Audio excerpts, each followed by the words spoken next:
মমতা বন্দ্যোপাধ্যায়ের বিধানসভা কেন্দ্র ভবানীপুরে এলেন বিজেপির সর্বভারতীয় সভাপতি জেপি নাড্ডা। এসে সেখানকার মানুষকে অনেক কথা বলে গেলেন। কত এবং কি কথা বলেছেন আসুন সেখানকার মানুষের মুখেই শুনে নি। বিজেপি কর্মীরা তারা তো বটেই, কিন্তু সাধারণ মানুষ তারা উচ্ছ্বসিত।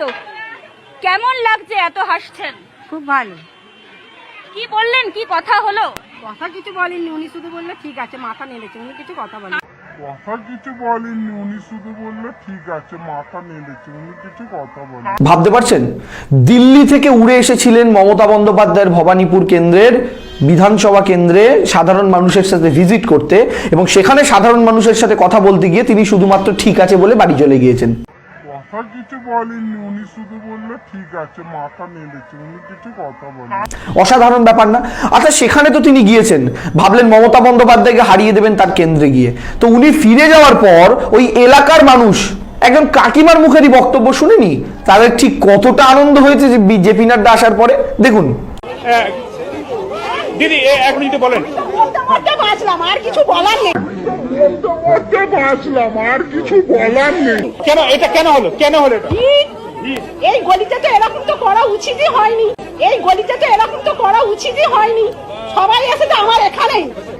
সবাই এসেছে আমার এখানেই।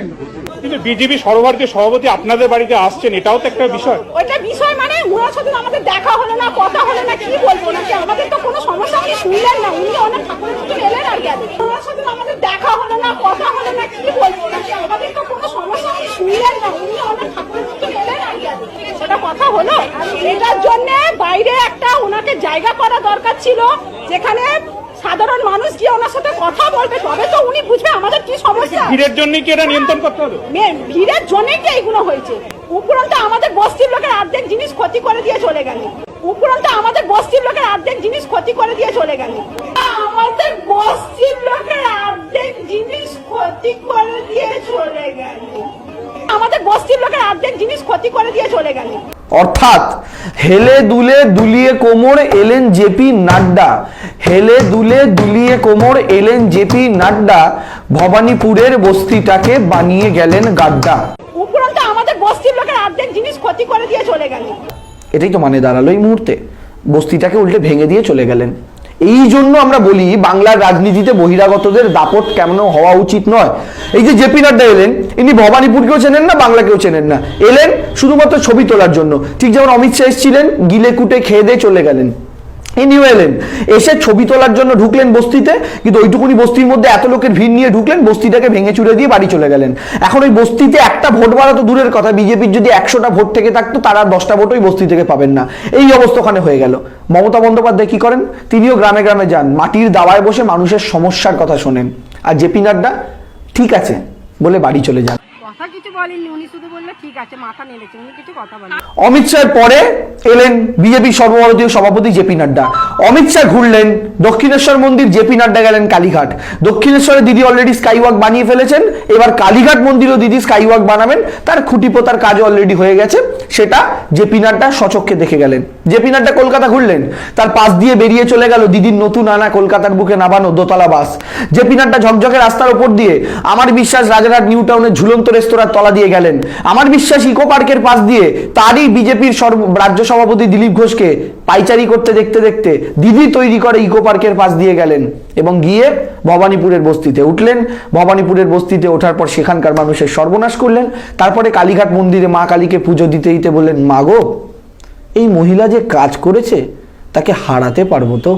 বারবার বাংলায় এসে যারা বাংলাকে বদলানোর কথা বলেন তাদের কাছে আপনারা প্রশ্ন করবেন না যে আপনারা তো বদলানোর কথা বলেছিলেন ঝাড়খণ্ডকেও, তাহলে মাত্র 5 বছরের ব্যবধানে ঝাড়খণ্ডের মানুষ আপনাদের হারিয়ে দিল কেন? আপনারা তো বদলানোর কথা বলেছিলেন ছত্তিশগড়ের মানুষকেও, মাত্র 5 বছরের ব্যবধানে সেখানকার মানুষ আপনাদের হারিয়ে দিল কেন? আপনারা তো রাজস্থানকেও বদলানোর কথা বলেছিলেন, মাত্র 5 বছরের ব্যবধানে রাজস্থানের মানুষ আপনাদের হারিয়ে দিল কেন? আপনারা তো মহারাষ্ট্রকেও সোনায় মুড়বেন বলেছিলেন, মাত্র 5 বছরের ব্যবধানে সেখানকার মানুষ আপনাদের রিজেক্ট করলো কেন? আপনারা তো বিহারে অনেক বড় বড় কথা বলেছিলেন, বিহারকে নাকি সোনায় মুড়িয়ে দেওয়ার কথা বলেছিলেন।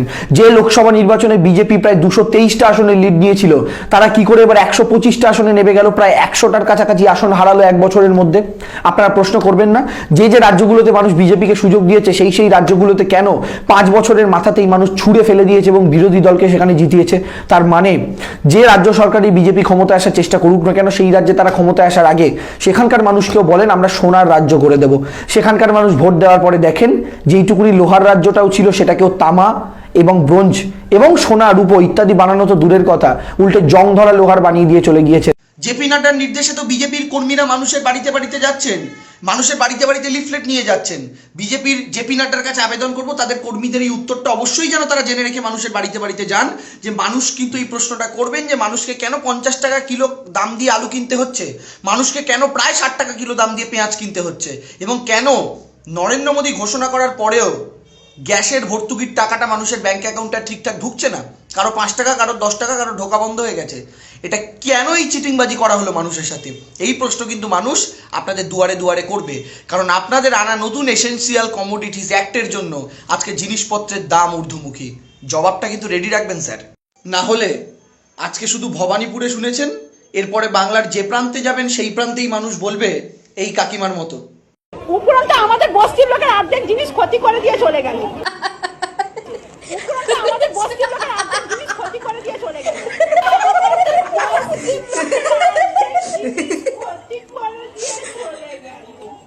আমাদের বস্তির লোকের অর্ধেক জিনিস ক্ষতি করে দিয়ে চলে গেল।